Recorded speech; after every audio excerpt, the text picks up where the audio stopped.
आपण अगोदर gross profit ratio, debt service coverage ratio अशा रेशोबद्दल बघितलं होतं। आज आपण एका नवीन रेशोबद्दल जाणून घेणार आहोत, डेट टू इक्विटी रेशो। हा रेशो म्हणजे नक्की काय? तर बिझनेसमध्ये ओनरनी किती पैसे लावले आहेत आणि बॉरो केलेले फंड्स किती आहेत ह्याचा रेशो।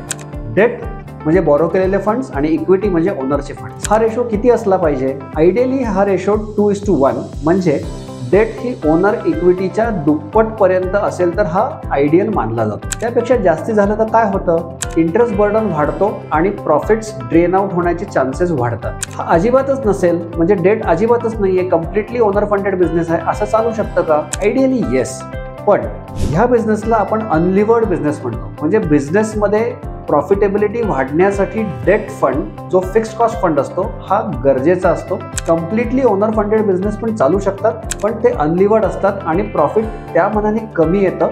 म्हणून लिव्हरेज वापरावं, डेट घ्यावी, किती? ओनर इक्विटीच्या दुप्पटपर्यंत ही आयडियल असते। Keep learning, keep growing.